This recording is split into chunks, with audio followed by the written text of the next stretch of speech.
Welcome everyone, I'm Staff Sergeant Ryan Brewer, and this is Staff Sergeant Kevin Paul, and we are the creators of MilitaryTrumpetJobs.com.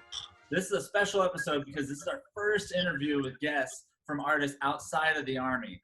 Today, we are talking about the United States Marine Corps Drum and Bugle Corps, the Commandant's own. We're joined by musician, placement director, Master Gunnery Sergeant Billy Rulapaugh, and the horn line instructor and soprano bugler, Master Sergeant Randy Rivera. Thanks for being here. Billy and Randy, would you mind sharing a little bit about yourself and your career? Yeah, so this is year 26 for me in the Marines. My first 19 years I spent as a snare drummer in the drum line. And then in 2014, I became the musician placement director. I'm now stationed at Marine Corps Recruiting Command in Quantico, Virginia. And that is where I am able to sort of facilitate the personnel needs, basically, of the Drum and Bugle Corps, specifically for them, although I do speak on behalf of all of Marine Corps music as it pertains to the other field bands too. But my main job is to pay attention to the occupational health or the Drum and Bugle Corps spots as they become available. Master Sergeant Rivera. I joined the unit in 2002 as a soprano bugler, and currently I'm the horn line instructor. At this time, we have 48 buglers. That includes soprano bugle, mellophone bugle, baritone bugle, and contrabass bugle. Well, thank you so much for joining us.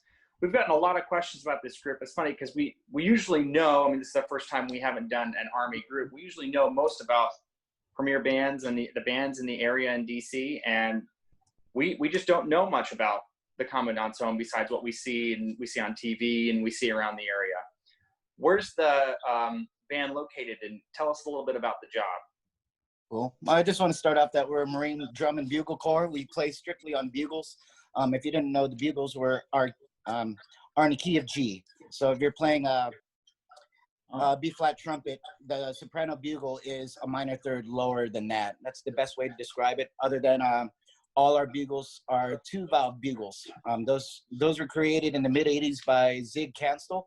Those are the horns we are currently using at this time, and I believe it's because we're paying homage to our old director, Colonel Truman Crawford. He is to the Marine Drum and Bugle Corps what Sousa is to the Marine Band. So it sounds like, I mean, if they're two valves, they're not fully chromatic. It is two pistons. It's not a piston rotor. Although for funerals and for live bugle calls at the barracks, we use a traditional bugle. No valves whatsoever. So we do play on different instruments, and the high brass players sort of do double duty, both at the barracks and then when we do our performances, both in Washington, D.C. and around the country. You did mention that you saw us in Arlington, but we are based in 8th and I Street Southeast in Washington, D.C. We're about a 15-minute walk from the Capitol, and that's where our Marine barracks is located. It's what's considered the oldest post of the Corps, and it was established in 1801. What about the mission? Did you cover that already? No, I didn't. But our mission is to provide music and ceremony for the Commandant of the Marine Corps and for the commanding officer of Marine Barracks, Washington, D.C. Can you tell us about what type of player you're looking for this soprano bugler spot? Is it a lead, commercial, vacancy, or what are you looking for in a player? An all-around player is always welcomed. We're just looking for someone who's proficient at their instrument. You know, we're always looking for good tone quality, technical abilities. We want to hear different styles of music played by each individual, depending on what they have prepared. But the difference between us and the other fleet bands is that we don't go to a music school once we're complete.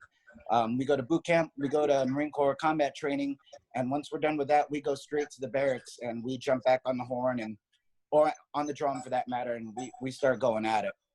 Okay, so it's an interesting combination. I mean, you use the word fleet band, but from the fact that it's a permanent duty station and you don't go to an advanced individual training, that sounds like what you would expect from a special band. Very true. I mean, we do need a certain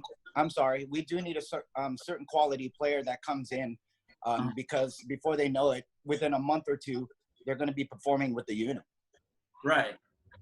So, and it's not only a music audition. They need to have some kind of a marching background as well, and that is part of our audition process. Other than the music, there are some typical marching exercises that they're expected to execute. Not only marching, but marching and playing. You've got to be very solid on the marching part. No doubt about it. No doubt about it. So honestly, it sounds like a really cool mission. So what happens after the candidate wins? Ooh. After you, Master Guns. Yeah, I can take this one right here. So once an applicant successfully is found musically qualified and visually qualified, meaning they can do the marching portion as well. Now the screening process turns to becoming a United States Marine. So all of the normal things for entry into military service comes into play at this point. So for the Marine Corps, they have to pass a initial strength test that to demonstrate that they can at least do between 3 and 7 pull-ups, to do more than 60 crunches in 2 minutes.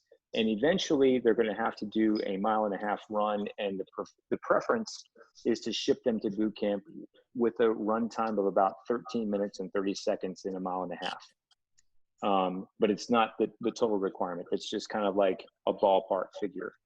And then on top of it, they have to pass the Armed Services Vocational Aptitude Battery Test, otherwise known as the ASVAB, and their AFQT, or their intelligence quotient, so to speak, has to be at least 110 or above to come into the Drum and Bugle Corps. And then, yeah, and then after that, they have to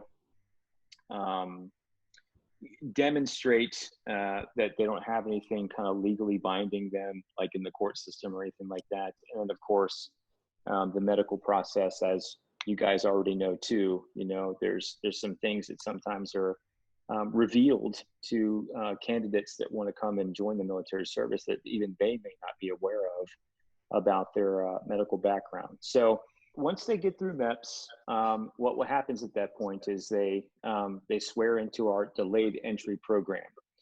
With the training pipeline being about 12.5 weeks plus now, right, you add on the COVID-19 piece, which is almost 2 weeks of quarantine prior to training day 1.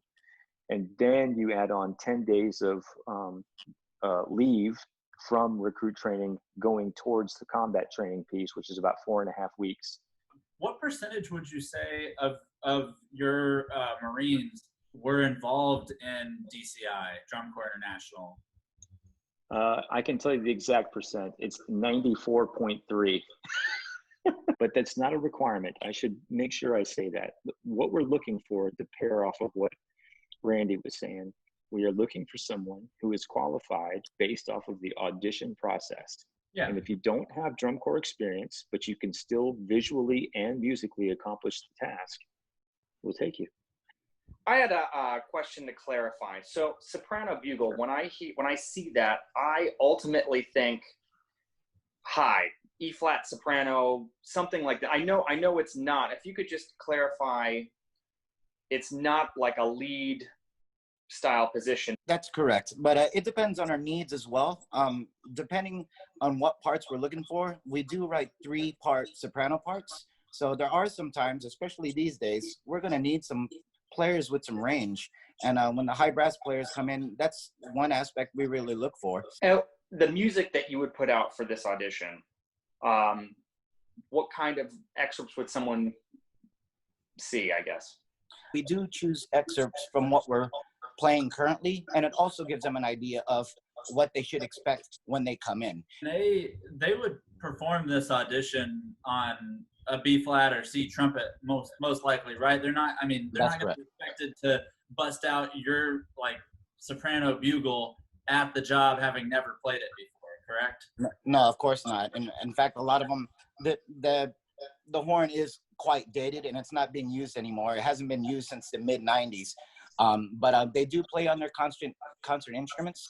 We have adjusted the music for the concert instrument itself. And then once they get to the barracks, they have a 6-month time period to get used to the bugle, because most of these young people coming in today have never seen one and or just heard of one, but have never actually played on one. So it does take a while to transition. we know this is a permanent duty station. Would you ever get deployed in Commandant Zone? But the short answer to the question is we are not deployable. Correct.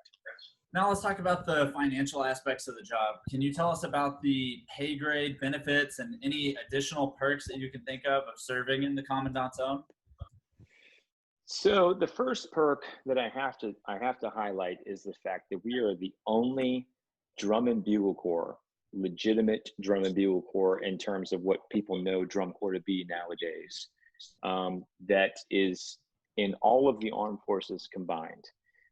Obviously, we have the old fife and drum corps who do also play more than just fifes.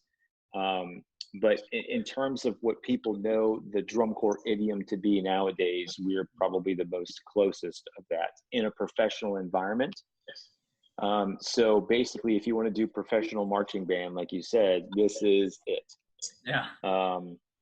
Every applicant that comes into the drum and bugle corps or in any of our bands, all of the bands except for the President's Zone, they are guaranteed private first class upon completion of recruit training. So we have a pretty accelerated promotion schedule compared to the rest of the Marine Corps in that regard. So when I say that, everyone's like, oh my gosh, E2, that's not a whole lot, but you're only E2 for 6 months. And then for those applicants that join the organization currently, at least until 2022, that possess a musical degree, a bachelor degree in music, they are guaranteed promotion to E5 in 36 months. After that point, any promotion schedule that happens with the staff non-commissioned officer ranks, E6 or above, that is voted on by the promotion boards in the Marine Corps. So at that point, you're at the mercy of your proficiency as a Marine and at the mercy of the proficiency of you as a musician. Now, as far as the financial aspect is concerned, let's assume that you came in with your degree and you had dependents. By the time you hit your third year in our organization, your base pay would be $2,761 plus $23.52 for basic allowance for housing. And only half of it is taxable. And that's right. And at that point, is there a specific what rank do you need to be to not live in the barracks, or can you always live on your own? For any of our non-dependent applicants, they're going to spend time at the barracks in a dormitory situation. We call it the BEQ for us. You're not paying for housing, so you don't get the BAA, right. But you also don't have any expenditures, really. That's right. Yeah. So everything you're making, you bring home to you. And of course, it's just like any of the other services. The medical compensation for dental and for normal medical things is all taken care of. All that stuff is the same. Really, when you get down to the financial points about this, the aspects of the job, there really isn't any difference. It doesn't really matter what service you go into. It's all the same, with the exception of your entry rank. Right. Like obviously there are service bands that your entry rank is not private first class. We are able to do the 100% tuition assistance with any kind of thing that you want to do to continue your education. I assume you'd still be eligible as an active duty Marine. You'd be eligible for the public service loan forgiveness. That's right. Which is what I'm in now, and that's a great program that people may not know about that you can take advantage of. Basically, after 10 years of qualifying payments, all of your student loan debt is forgiven. And if you pair it with income-based repayments, you can pay like less than half of your total student loan before it's forgiven after that 10 years has elapsed. So there's also the Montgomery GI Bill, and the tuition assistance is amazing. We have like 2 minutes left, so I wanted to kind of wrap it up. Thank you so much for both of you for sharing your knowledge and expertise with us and our viewers. We really appreciate it. I'm sure they do too. And we're excited to see how many applicants you get and who you end up hiring. Yes, same here. And thank you both for this too. This opportunity is really special I feel like this is one of the best kept secrets in the military service in general, certainly in the Marine Corps. And the fact that you guys reached out, I really, really, really appreciate it. This is a phenomenal opportunity that I think that anyone who's watching what you guys do is really going to get some value out of. So thank you, Yeah, So, our pleasure. That is why we're here. Please let us yes, know. thank you. I'm interested in knowing what ends up happening with the audition. I will definitely tell you both. I'll give you insight because I asked that question as soon as people call. How'd you find out about us? And Right. that'll tell me right off the bat. So Great. Okay. Cool. Thanks. Well, we're gonna hop off So much. and finish it out. But okay, guys. thanks so much. All right. Thanks. Bye. Have a great night, guys. Sure. All right. We'll see Thank you, later. gentlemen. Okay. Be safe. All right. Bye. So as we said earlier, Ryan and I are the creators of MilitaryTrumpetJobs.com, and we are currently in the process of recording all of the standard band excerpts as a reference for all of you. For even more information about Marine field bands, click on the link in the caption. And please follow and subscribe to our content on Facebook at Military Trumpet Jobs, Instagram at Military Trumpet Jobs, Twitter at Mil Trumpet Jobs, and our YouTube channel. Just got that custom URL, 100 subscribers, Military Trumpet Jobs. So you can always be up to date anytime a new audition list comes out. We hope these videos help all of you with your audition journeys. I know Kevin and I have both been in the position of having to take auditions, and it's tough, and we don't want any of you to make the same mistakes that we've made on the way. Huge thank you to all of our subscribers and everyone who's reached out to us about the current vacancies that we've been interviewing and posting. If you have any other questions or anything you want to know about military bands, please reach out to us on any of our social media platforms and we'll respond as soon as we can. That's all we have for you today. Thank you so much for listening and happy practicing. Woo! Woo! Gotta do that. Gotta do it.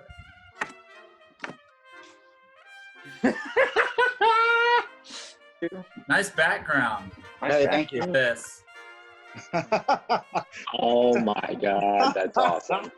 Round Yeah. 2. Fight. I love it. Sorry. I'm sorry. We always try to make people laugh. We're showing our age. Okay. I got you. Sorry. For any of us on social media platforms, reach out to it. Damn, I was on a roll. God, I can't wing it, dude. If you have any questions, oh my God. Frog in your throat, dear. Oh goodness, dear, I got a little frog in my throat.